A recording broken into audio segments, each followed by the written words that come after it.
Welcome to the Libertarian Counterpoint. I'm Richard Fields. On the program today, we've got Janine Kloss, Executive Director of the Sacramento County Libertarian Party and a colleague at Foundation for Harmony and Prosperity, as well as Emily Tilford, who is also at Harmony and Prosperity and the Treasurer and Office Manager of the Sacramento LP. I think you guys have got other titles too, right? Mm-hmm. What are your other titles? Well, I'm helping as the Executive Director for California also.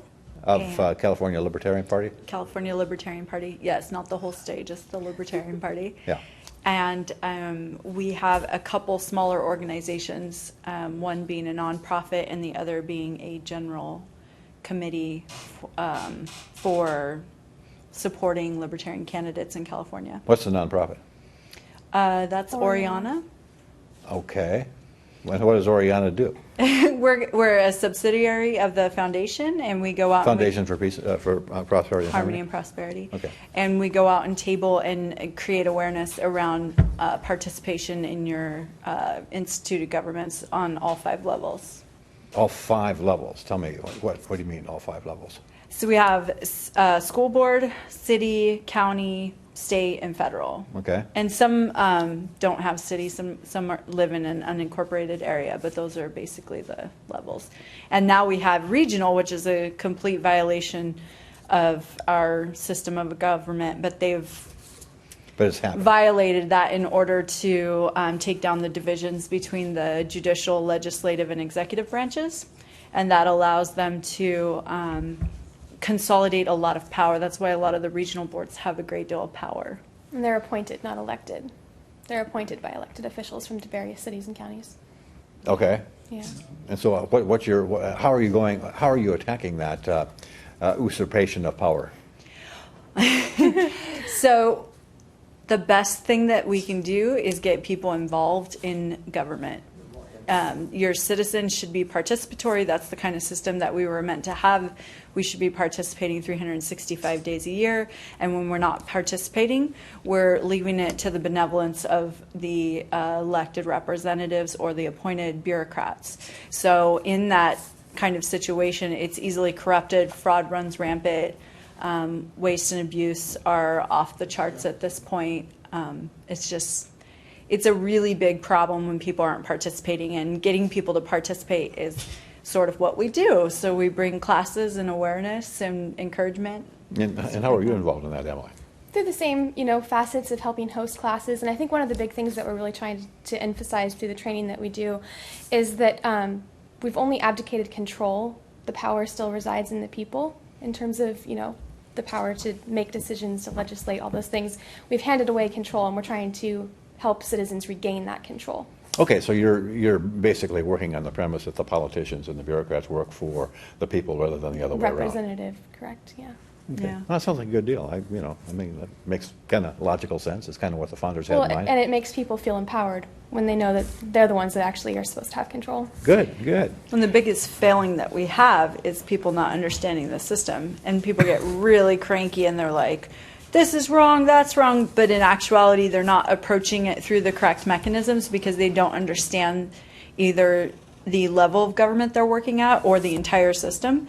And so without the knowledge base to understand how you function within that system, you can't really make headway. So you see people screaming from the outside, change, change, change, and nothing's changing, instead of understanding, going in the system and actually changing it. Okay, so one of the biggest problems that California has been facing for a decade or better now is water. And it's not like we don't have enough water. I mean, this year in particular, we're having a record rainfall, record snowfall. Lots of water is coming out of the sky. And still, we have allocations of, I don't know what it is, 5 to 25% or something like that, rainfall or water allocations for farmers in the Central Valley. Southern California is being deprived of water. Something like 29 million people in Los Angeles are getting less water than they need. And people who live in the Central Valley depend on the farm economy for their living, either as farmers or as employees of farmers. People who are unable to water their lawns in cities up and down the state, or water their gardens, are, I suspect, saying the things that you are saying. What the heck is going on here? This doesn't make any sense. So how would you apply the classes that you're, or the philosophy that you're teaching or implementing to go after the water problem in California?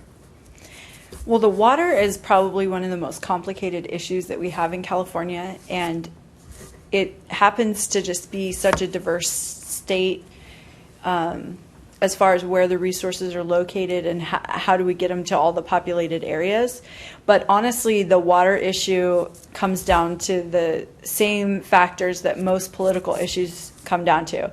It's power and money. It has nothing to do with what's right for the people. The representatives are not out there advocating what is right for the people and representing the people. They are fighting a battle that has nothing to do with water, and it has nothing to do with the people.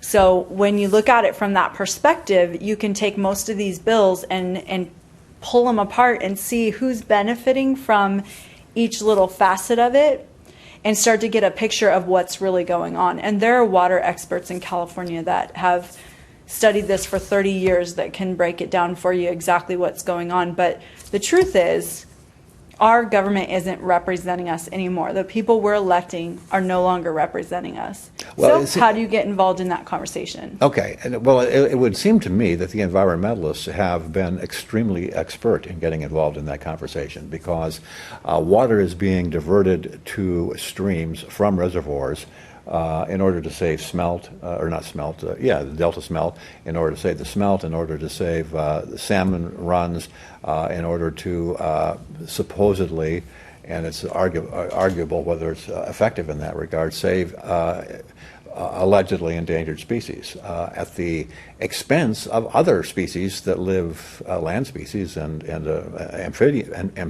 amphibian species that live up and down the Central Valley that depend upon water actually being used in irrigation, being used for agricultural purposes, being not let to drain out to sea. Same way with reservoirs. There are, fish that are lake fish that depend upon a certain level of water in the various reservoirs in order to be healthy. So it would seem to me that we're seeing a vision of what the world should look like that is essentially a Rousseauian, pre-civil or pre-industrial revolution vision, and that's the hard environmental vision. And the hard environmentalists have taken control of a whole lot of state agencies and federal agencies and some of these regional agencies that you're talking about, and are dictating terms as opposed to the people dictating terms of how water can be used for their own purposes. Am I wrong on that? It isn't even about that, honestly. I know it seems like when you talk about a group like the environmentalists that they must be so altruistic in their endeavors. No, I'm not calling them altruistic. I'm calling them wanting to enforce their vision of utopia on the rest of us. It's not even a vision. Honestly, it comes down to power and money. We had a speaker at our last event. We hold mixers quarterly, and we have a speaker come out and speak. And with the issue that we tackled last time was water in California. And just one example was of an environmental company stopping the sale of a property because of a very minute issue, like something like an endangered species or something. And then their group that they represented came in behind the facts, bought the property, and then sold it for a massive upsell. Okay, not so you're actually massive protecting. profit. They don't care about that. The people who are working to promote, I think they genuinely Selling point. care. Mm-hmm. The people who are driving these issues don't care. So you're talking about people who are using environmental laws, using endangered species laws, using the complex myriad of water laws in California that dates back to Chinatown and before, using all of this mishmash of water law in California to basically line their own pockets? It's a struggle for power and money through resources. Okay. It's the same thing with every other facet. And how do you get a handle politics. on that? Well, it's kind of similar to what we talked about when we started. It's understanding what the real underlying problem is, who the players are, and what their motivations are, and then beginning to navigate the system. And when you can point out a lot of people will avoid or ignore issues until they believe that they're malicious. If you can watch a governing body for long enough and gather intel and really understand what makes them tick and why they're doing what they're doing, you can bring that information to the people, inform their discretion, and when you can show malice, people will stand up and fight back. A lot of this, if I'm hearing you right, it kind of depends upon transparency, the light of the sunshine, the light of day being shown on various machinations that are going on essentially behind the scenes. There's a foundation operating out of Cal Poly at San Luis Obispo called the Digital Democracy Project. Are you familiar with that, and are they having a benevolent effect? We just saw a fantastic speaker at the R Street Mixer, and he was talking about this project. And from my understanding, which is very limited in comparison, I'm sure, to the scope of the project, they are digitally cataloging the words that are spoken in the legislature and then creating kind of search results. So like if I put in that I wanted to know every time they said the word medical or health committee or something like that, or any term that you wanted, you would get an email with video clips or video times of when they spoke those words. So instead of trying to monitor the extremely overbearing amount of video that comes out of the legislature, you would get this sort of like Targeted. zoned in, targeted picture, snapshot of when they're talking about the issues that you care about. So it's sort of like putting committee hearings and legislative debates and so forth, putting them, making them subject to Google searches. Indexable, in effect. basically.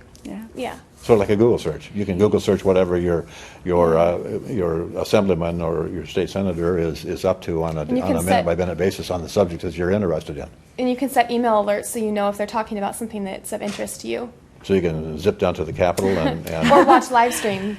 With over 6,000 bills a year, I mean, it's a little difficult to keep up, and they can bounce from topic to topic. They're not beholden just to speak about what their issue you mean is. what's for that on the time. agenda isn't necessarily what gets talked about? Well, if they're talking about an issue that has other facets, they Or might they touch on hide those issues. facets that you wouldn't realize was going to be part of that conversation. So it's a little bit more comprehensive. Now, what I also heard in conjunction with that is that now they're trying to limit or augment what is being recorded or what is being saved. The What legislature is? Yes. How are they, what kind of excuse are they using to do that? I haven't heard the excuse. I just know that he brought that up when he spoke about it, the consultant who built this program. So, they like operating in the shadows and they want to keep it that way. Well, yeah. Was that a question? Okay. I mean, I try to stay idealistic, but come on, Richard. Okay. Here in Sacramento, we've got a mass transit system that, as far as I know, has never, ever come close to breaking even. I'm talking about Sacramento Regional Transit, both the bus service and in particular the light rail. Now, the light rail has asked for both a fare increase and a higher subsidy. Is that correct? Yes. Yes. It's actually increasing the regional transit rates to the highest in all of California. And actually, the original proposed amount was the highest in all of the nation. But they settled for the highest in California. Wait, but who could have predicted that with the massive arena project when we're already so far in debt? So their brilliant plan is to, because nobody wants to use the services, increase the price, because that will help. Yeah. Okay. We have a light rail system that is essentially a place for Vagrants? homeless people to sit on a pretty much 24/7 if they want. Well, I'm not sure if it runs 24 hours a day, but for a long period of time without getting moved along. And as far as I can tell, that's what most of the ridership consists of. And A lot of it, transportation anyway. to the Capitol for Capitol staff, and they actually get a 75% discount on the rate fare. Well, I'm all state sorry, workers. I'm sorry. Yeah. State State workers. workers. State workers, get a 75% discount. Yes, and they're the pretty primary cool. use Cool. of the regional transit. Yes, and so they keep it busy during morning and afternoon Right. commute, and the rest of the time it pretty much runs empty except for people who are camping out on the rail cars. Yeah. What I found remarkable, I was listening to a couple of the mayoral candidates speak, and I didn't realize, but if you're homeless in Sacramento City, you actually get like a check for $600 a month. So I think it's kind of nice that they're supporting the regional transit system with that very small amount of money. I mean, and if they want to sit on there all day, that's great, but there are state workers who use it. There are other people, maybe kids who are kind of going downtown or whatever, maybe meeting their parents. But the real idea behind it is they put in an arena that did not have the capacity of parking for that area. And so and then they tried to do the trolley, and that failed. And now they've got federal funding for the trolley because Are you talking about the trolley from Old Sac to Midtown? Yes. No, the one that Streetcar. goes, the streetcar that goes around in a circle. So when the citizens in Sacramento City say no, the city council says, nah, we'll find a way, and they just do it anyway. So that's kind of how it goes. So now they're going to do the street circle anyway. All of this is intended to gouge the people who are going to the arena, which does not have, I think it's got, is it 1/16 of the parking compared to the capacity of the actual arena? So in order to go to the arena, you have to have transportation, and I think that's why they're justifying the increase in cost as well as the trolley streetcar project. And the Okay. streetcar will take on another $180 million in debt. Okay, and this is not even counting the tourist streetcar from Old Sacramento to Midtown, which is another boondoggle that's on the drawing board. I haven't heard of that one. Oh, okay. Well, It's really hard to to keep up with all the crazy things that the city council does. Okay. Not only is it the city of Sacramento that's spending money in dark and mysterious ways, but it's also the state of California. We've got No. the light rail, the high-speed rail that from nowhere to nowhere that isn't high-speed. It's actually, they call it mixed use, but it's really low-speed. But it's going from, as I understand it, the latest iteration is going from, I don't know, Sacramento to Bakersfield or some darn thing. It doesn't make any sense at all. And then you've got the Agricultural Labor Relations Board, which is a board, as far as I can tell, their only purpose in life is to keep the moribund United Farm Workers Union, Cesar Chavez Farm Workers Union, United Farm Workers, alive and kicking, and the union officials paid. There's a decertification election that was held at Garawan Farms in California, and I know a little bit about labor relations. I kind of majored in it when I was an undergraduate. And if you have a decertification election, what that means is that the membership of the union decides to have a secret ballot and vote whether or not, by majority vote, whether or not to continue to be represented by the union. Mm-hmm. The workers at Garawan Farms had the NLRB, the Agricultural Labor Relations Board election. They voted to decertify the union. The Labor Relations Board has come up with one excuse after another to say, we don't want you to decertify. We are, we probably really, as bureaucrats, regulating ag labor relations, really don't have anything to do if the Farm Workers Union goes kaput. That's my guess, is they're just looking to preserve their legislative bureaucratic fiefdom. But in any case, they're saying, the heck with it, we'll just throw out the votes. I'm shocked. So this is something This is something Katie Grimes has been working on for a very long time, and she's told me bits and pieces about it. And I know that there's been, in addition to this latest thing, there's been a lot of harassment of different groups over the years. Some of the groups that aren't unionized or who are trying to become deunionized have been really targeted. So I'm not surprised in the least bit. I think that whatever their reasoning, if they're trying to preserve their livelihood or whatever, I really don't think that that's justified. If you have a union, is this considered a private or a public union? Well, it's a private union. Okay, so if you have a private union, you should be able to administer that, keep it, get rid of it, change it, however the group sees fit. I mean, the union is the United Farm Workers, which is the umbrella organization. It's like the Teamsters. It's a union that represents farm workers all over the state. The local is what's trying to decertify being represented by that particular union on this particular farm. So, and they have the right to do that. Yeah, absolutely. And under labor law, they have the absolute right to do But that. in California, a lot of times, because we kind of have some runaway systems in place, a lot of times, even though things aren't right, they still happen. That's why people need to step up and start participating and becoming active. Because this kind of stuff, people say, maybe they say, I'm not in this union, so it doesn't matter. But it matters because it's happening all over. All these egregious things are happening, and people are not really checked into it. You mentioned mentioned Katie Grimes, who has been a Capitol Hill or a state capitol reporter for a number of years. She worked for I forget the name of it. She worked for an agency up until recently, and recently she moved over to the Flash Report. And Cal Watchdog. Yeah, she was a Cal Watchdog for a number of years, and before that, she worked for the Sacramento Union. Before that, a number of other news organizations across the state. So she's been covering the state capitol. She's been under the dome as a reporter, doing political reporting, capitol reporting for decades, I think.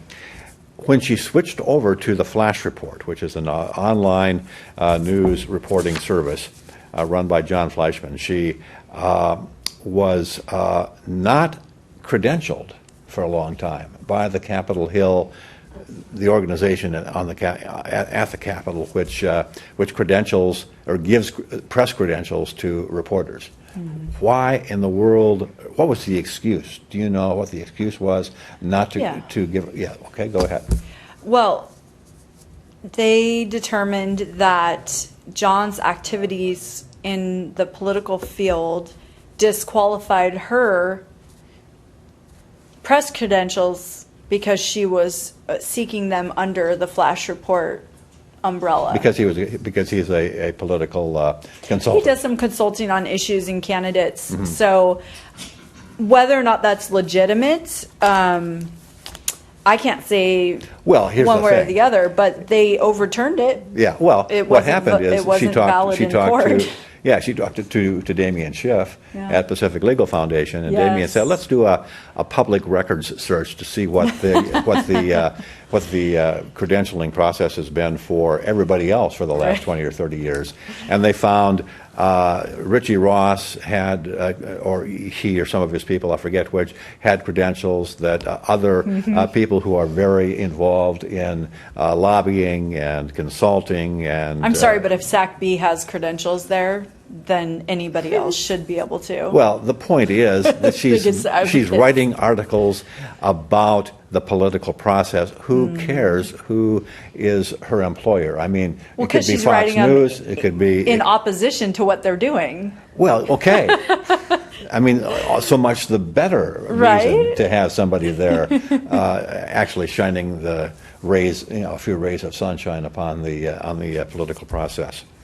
But anyway, the seedy underbelly. with the record search, which demonstrated that nobody else had ever had to fight this fight, they relinquished, or they relented and issued her a press credential, which I'm happy to see, because we do need her and others reporting from Capitol Hill. We can't rely entirely on digital democracy. Just Well, and I feel like she was very ladylike about the whole process. She was very patient, and she went through the whole jumping through all the hoops to get this dealt with. But it was really unacceptable, and they're really just trying to bully her out of it. And so she went in there and made a difference. And by the way, the last report I saw on this issue came out of the Canadian Free Press. So people are obviously watching. They're seeing that, California is trying to shut down the media. And so much of the media in our area is so biased that nobody complains. And finally somebody complained, and she's got a lot of connections and went about it in a very smart, strategic way, and got her voice heard. There's another issue that I want to get into a little bit just before we run out of time here, and that's the issue of whether police should be able to consider potential as opposed to actual criminal background checks when issuing concealed carry permits. Now that sounds to me like Minority Report. Exactly. How do you assess someone's potential criminal record? Yeah, I mean, they're saying, well, you profiling. look like you might have criminal tendencies. Potential. Potentially you're a criminal because we don't like the looks of you.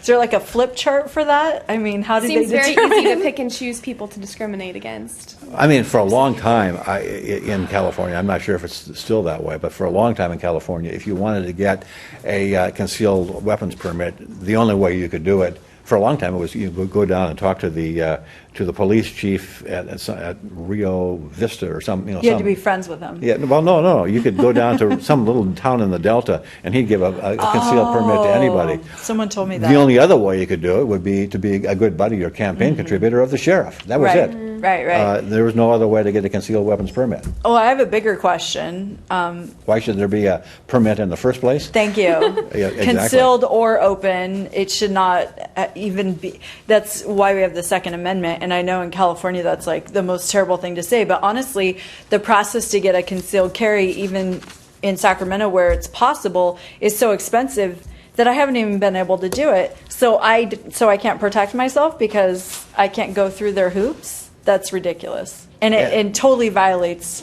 that amendment. Why do we even have it? Enough said. Pay attention to Libertarian Counterpoint. We are on the air at 8 p.m. on Thursdays, 4 a.m. on Saturdays, and noon on Fridays every week on Channel 17 in Sacramento. I forget the channel, but there's a channel in many localities. Check your local cable listings for time and channel number. Also on the web at www.accesssacramento.org. Thank you very much. Also YouTube.